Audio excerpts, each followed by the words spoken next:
नमस्कार दोस्तों और स्वागत है आपका 100% इंग्लिश के यूट्यूब चैनल पर। दोस्तों आज हम शुरू करने जा रहे हैं एक बहुत ही यूनिक और थॉट प्रोवोकिंग टेक्स्ट जो आपके लिटरेचर एंड डिसेबिलिटी के पेपर के लिए एक्सट्रीमली इम्पोर्टेंट है। आज हम जिस बुक की बात करेंगे उसका नाम है Sight Unseen written by Georgina Kleege. दोस्तों इससे पहले कि हम टेक्स्ट के अंदर डाइव करें या स्पेसिफिक चैप्टर्स को एनालाइज करें, सबसे पहले हमें ये समझना होगा कि इस बुक का कंटेक्स्ट क्या है, क्योंकि जब तक आप इसके कंटेक्स्ट को नहीं समझ पाएंगे, जॉर्जिना क्लीग का पर्सपेक्टिव समझना थोड़ा मुश्किल हो सकता है। So let's break down the context into three detailed parts: the genre, the author and the central argument. सबसे पहले बात करते हैं जॉनरा की। साइट अनसीन कोई फिक्शनल नॉवल नहीं है। It was published in 1999 by Yale University Press. ये बेसिकली एक मेमोir है और कल्चरल क्रिटिसिज्म का एक ब्लेंड है।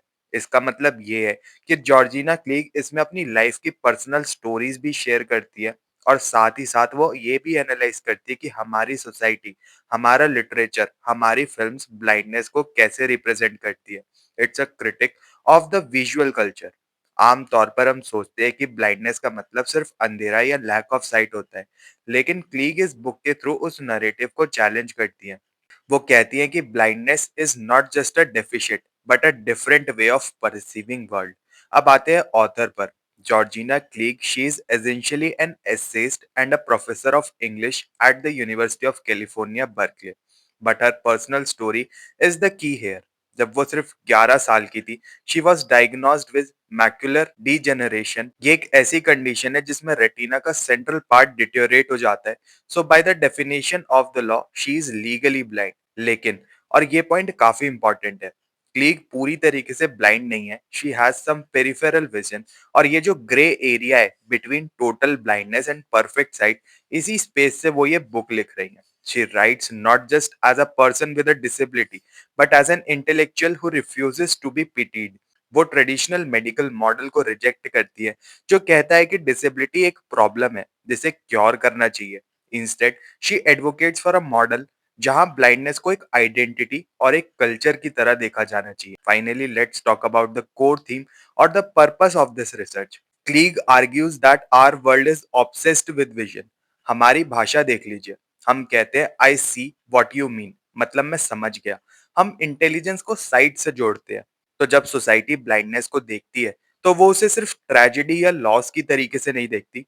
क्लीग इस बुक में क्लासिकल लिटरेचर जैसे शार्लोट ब्रॉन्टे की जेन एयर या फिर मूवीज का एग्जाम्पल लेकर ये दिखाती है कि कैसे राइटर्स ने हमेशा ब्लाइंड कैरेक्टर्स को या तो हेल्पलेस दिखाया है या फिर कोई सुपर नेचुरल सीर बना दिया, मतलब एक बाबा की तरह जिनके पास फॉरसाइटेड vision. She wants to reclaim the reality of blindness. She describes it as a sensory experience that is rich and complex, not just a missing sight. So, in summary, Sight Unseen is a groundbreaking text that forces us to question the dominance of vision in our culture. ये सिर्फ एक disabled person की कहानी नहीं है, ये हम सबके लिए एक चैलेंज है to rethink how we see the world. अब ये था कंटेक्स्ट। अब इस कंटेक्स्ट को दिमाग में रखते हुए हम इस बुक के अंदर एंटर करते हैं। इस बुक को अगर हमें अच्छे से समझना है तो हम इसे 4 मेजर सेक्शंस में डिवाइड कर सकते हैं। जॉर्जिना क्लीग ने इसे एक लीनियर स्टोरी की तरीके से नहीं, बल्कि एक कलेक्शन ऑफ एसेज की तरीके से लिखा है जो अलग-अलग एस्पेक्ट को कवर करते हैं। बुक की शुरुआत होती है क्लीग की अपनी पर्सनल हिस्ट्री से। जब वो 11 साल की थी तब उन्हें मैकुलर डिजेनरेशन डायग्नोज हुआ। यहाँ पर क्लीग एक बहुत ही इंटरेस्टिंग कॉन्सेप्ट इंट्रोड्यूस करती है, कॉन्सेप्ट ऑफ पासिंग का। जैसे कोई स्पाई दुश्मन के इलाके में बेस बदल कर रहता है, वैसे ही क्लीग बताती हैं कि कैसे उन्होंने सालों तक साइटेड यानी देखने वाले इंसान होने का नाटक किया। She tried to pass as a sighted person. वो अपनी डिसेबिलिटी को छुपाती थी क्योंकि सोसाइटी में ब्लाइंडनेस को लेकर शेम एसोसिएटेड थी। वो बताती हैं कि कैसे वो स्कूल में ब्लैक बोर्ड्स पर लिखा हुआ नहीं पढ़ पाती थी, लेकिन गेस करती थी ताकि कोई उन्हें बेचारा ना समझे। This section is all about the struggle of identity, accepting that she is blind in this sighted world. इसके बाद बुक का सबसे कंट्रोवर्शियल और फेमस पार्ट आता है, लेटर टू हेलन केलर। बचपन में क्लीग को हेलन केलर बिल्कुल पसंद नहीं थी। वाई? क्योंकि हर ब्लाइंड बच्चे को हेलन केलर का एग्जाम्पल दिया जाता था। सोसाइटी ने हेलन केलर को एक सेंट या एंजल बना दिया था जो कभी गुस्सा नहीं करती, जो हमेशा परफेक्ट थी। इस सेक्शन में क्लीग हेलन केलर को एक लेटर लिखती है और उस परफेक्ट इमेज को तोड़ देती है। वो कहती है कि हेलेन केलर भी एक इंसान थी, उन्हें भी फ्रस्ट्रेशन होती थी। क्लीग आर्ग्यूज की सोसाइटी ने हेलेन केलर को सेंटाइज कर दिया है ताकि साइटेड लोग कंफर्टेबल फील कर सके। She reclaims Helen Keller as a real, flawed and intelligent women, not just a statue of inspiration. Next Kleege moves to philosophy and literature. यहाँ वो एक टर्म यूज करती है, the hypothetical blind man. History में बड़े बड़े philosophers जैसे डिडेरो ने ब्लाइंडनेस के बारे में लिखा है, लेकिन उन्होंने कभी एक्चुअल ब्लाइंड लोगों से बात नहीं की। उन्होंने बस इमेजिन किया कि ब्लाइंड होना कैसा होता होगा।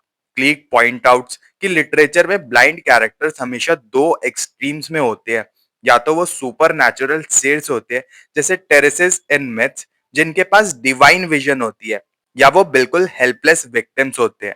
वो शार्लेट ब्रॉन्टे की नॉवल जेन एयर का एग्जाम्पल देती है, जहां मिस्टर रोचेस्टर ब्लाइंड हो जाते हैं ताकि वो हम्बल हो सके। Kleege argues that writer use blind as a metaphor for punishment और insight, but they ignore the reality of living without sight. Finally book के लास्ट सेक्शन में वो डिस्कस करती है कि मूवीज और म्यूजियम ब्लाइंडनेस को कैसे ट्रीट करते हैं। वो पॉपुलर मूवीज जैसे सेंट ऑफ अ वुमेन और वेट अंटिल डार्क को एनालाइज करती है। वो कहती है कि इन मूवीज में अक्सर ब्लाइंड कैरेक्टर्स को मॉन्स्टर या फ्रीक की तरीके से दिखाया जाता है, जो नॉर्मल लोगों को डराते हैं। लेकिन इसका सोल्यूशन क्या है? एंड में क्लीग बात करती है कि कैसे ब्लाइंड लोग आर्ट को एक्सपीरियंस कर सकते हैं थ्रू टच। वो म्यूजियम के उस रूल को चैलेंज करती हैं जो कहता है डू नॉट टच। वो कहती हैं टेक्टाइल एक्सपीरियंसेस, यानी कि छूकर महसूस करना भी उतना ही वैलिड है जितना कि विजुअल एक्सपीरियंस होता है। सो दोस्तों, अगर हम सम अप करें तो साइट अनसीन की जर्नी कुछ ऐसी है। ये शुरू होती है क्लिक की अपनी शेम और डिनायल से, फिर वो हेलेन केलर के मिथ को तोड़ती हैं, फिर वो लिटरेचर और फिलॉसफी में ब्लाइंडनेस की गलत रिप्रेजेंटेशंस को एक्सपोज करती हैं, और फाइनली एक नई पॉसिबिलिटी ऑफर करती हैं जहां ब्लाइंड लोग आर्ट और कल्चर को अपने तरीके से एंजॉय कर सकते हैं। ये बुक सिर्फ शिकायत नहीं करती, ये हमें देखने का एक नया नजरिया देती है। ये था इस बुक का पूरा समरी और स्ट्रक्चर। हमने एग्जाम पॉइंट ऑफ व्यू से सारे मेन पॉइंट्स कवर करे हैं। बाकी इसमें कई सारे ऐसे इंसिडेंट्स हैं जो इन्हीं कोर थीम्स को और ज्यादा जस्टिफाई करते हैं। ऑल राइट फ्रेंड्स, अब हम टेक्स्ट के सबसे क्रिटिकल पार्ट पर आते हैं, द थीम्स। जब एग्जाम में क्वेश्चन आता है तो वो अक्सर स्पेसिफिक थीम्स पर बेस्ड होता है। जॉर्जिना क्लीग ने साइट अनसीन में कुछ बहुत ही पावरफुल आइडियाज को एक्सप्लोर किया है, जो हमारी सोसाइटी की थिंकिंग को चैलेंज करते हैं। Let's break down the 5 major themes of this book in detail. सबसे पहला और सबसे बड़ा थीम है डिसेबिलिटी को देखने का नजरिया। क्लीग आर्ग्यू करती है कि हमारी सोसाइटी मेडिकल मॉडल फॉलो करती है। इसका मतलब ये है कि हम ब्लाइंडनेस को एक बीमारी या फिर कमी की तरीके से देखते हैं, जो क्योर करनी चाहिए या फिर जिसका दुख मनाना चाहिए। लेकिन क्लीग इसे रिप्लेस करती हैं सोशल मॉडल से। वो कहती है कि प्रॉब्लम उनकी आंखों में नहीं है, प्रॉब्लम सोसाइटी के स्ट्रक्चर में है। अगर सोसाइटी ब्रेल, ऑडियो डिस्क्रिप्शंस और इंक्लूसिव आर्किटेक्चर प्रोवाइड करे तो ब्लाइंडनेस कोई ट्रेजिडी रहेगी ही नहीं। She refuses to be patient, waiting for a cure. She claims blindness as a valid way of being. मतलब she claims that it's okay to be blind. You can exist with blindness. वो कोई tragedy नहीं है। दूसरा theme है passing का। मैंने summary में बताया था, पासिंग का मतलब होता है pretending to be part of dominant group. Kleege discuss करती है कि कैसे ब्लाइंड लोगों पर सोसाइटी का एक प्रेशर होता है कि वो नॉर्मल दिखें। लोग चाहते हैं कि ब्लाइंड लोग सनग्लासेस पहने ताकि उनकी आंखें दूसरों को अनकंफर्टेबल ना फील करें। लोग चाहते हैं कि ब्लाइंड लोग बिना किसी की मदद के चल सके ताकि वो इंडिपेंडेंट लगे। ये जो प्रेशर है to act like a sighted person, ये ब्लाइंड पर्सन के लिए एक इमोशनल बर्डन बन जाता है। क्लीग इस थीम के थ्रू एक्सेप्टेंस की बात करती है कि हमें एक्टिंग करने की कोई भी जरूरत नहीं है। अगला थीम स्टूडेंट्स के लिए काफी ज्यादा इंपॉर्टेंट है, क्योंकि ये एक इम्पॉर्टेंट लिटरेरी थीम है। क्लीग लिटरेचर को एनालाइज करती है और कहती है कि राइटर्स ने ब्लाइंडनेस को हमेशा एक मेटाफर की तरीके से यूज किया है। जैसे ओडिपस अपनी आंखें फोड़ लेता है गिल्ट में, और टेरेसिस ब्लाइंड है पर लेकिन फ्यूचर देख सकता है। राइटर ब्लाइंडनेस को यूज करते हैं इनसाइट, यानी अंतर्दृष्टि या फिर इग्नोरेंस दिखाने के लिए। क्लीग कहती हैं stop using us as a symbols. वो चाहती हैं कि लिटरेचर ब्लाइंडनेस की हकीकत को दिखाए, जैसे उनकी रोजमर्रा की जिंदगी, चैलेंजेस और सेंसरी डिटेल्स, ना कि सिर्फ हैवी फिलोसफिकल सिंबल्स को दिखाए। इस बुक के अंदर क्लिक ये भी नोटिस करती है और एम्फसाइज करती है कि हमारी जो लैंग्वेज है और जो हमारा कल्चर है, वो पूरी तरीके से ऑकुलर सेंट्रिक है, यानी कि विजन सेंटर्ड है। हम बोलते हैं सी यू लेटर, हम बोलते हैं लव एट फर्स्ट साइट, हम बोलते हैं वर्ल्ड व्यू। क्लिक पूछती हैं, क्या सच्चाई सिर्फ आंखों से देखी जा सकती है? वो इस थीम के थ्रू स्टैब्लिश करती हैं कि नॉलेज सिर्फ देखने से नहीं आती, हेयरिंग और टच से भी नॉलेज जो आती है वो वैलिड होती है, वो वैलिड सोर्सेज हैं। She argues for a multi sensory world. Last major theme है आर्ट और टच का। म्यूजियम्स में लिखा होता है डू नॉट टच। क्लीग इसे चैलेंज करती है। वो कहती हैं कि हम किसी मूर्ति को सिर्फ देखते हैं तो हम उसका आधा एक्सपीरियंस ही ले रहे हैं। टेक्सचर, टेम्परेचर और शेप को फील करना भी उतना ही एस्थेटिक एक्सपीरियंस है।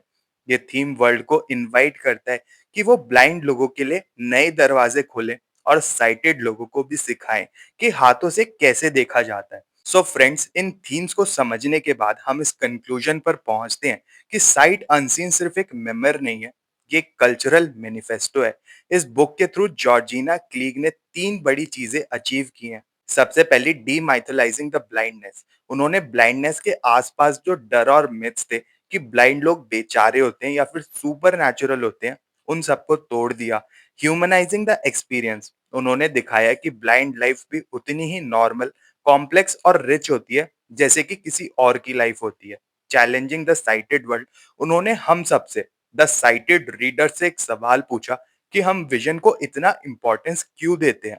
As a student of literature, जब आप ये टेक्स्ट पढ़ते हैं तो आप सिर्फ डिसेबिलिटी के बारे में नहीं सीख रहे, आप ये सीख रहे हैं कि एम्पैथी का असली मतलब क्या होता है। एम्पैथी का मतलब सिर्फ तरस खाना या एक पिटी दिखाना नहीं होता, बल्कि दूसरे के पर्सपेक्टिव को रिस्पेक्ट करना होता है। क्लिक की ये लाइन आपको एग्जाम पॉइंट ऑफ व्यू से भी और लाइफ पॉइंट ऑफ व्यू से भी हमेशा याद रखनी है। Blindness is not a lack of vision, it is a different way of seeing. I hope आपको ये डिटेल ब्रेकडाउन इस कॉम्प्लेक्स टेक्स्ट को समझने में काफी मदद करेगा। अगर आपको इस टेक्स्ट से कोई भी स्पेसिफिक क्वेश्चन है या फिर आपको प्रीवियस ईयर क्वेश्चन पर वीडियो या शॉर्ट चाहिए तो आप कमेंट सेक्शन में जरूर पूछ सकते हैं। Now after reading this text, I will not say I will see you in next lecture, but I will say I will read you, I will hear you in next lecture. Till then keep reading, keep learning. मिलते हैं फिर अपने next video में, तब तक के लिए happy studying and best of luck for your upcoming examination.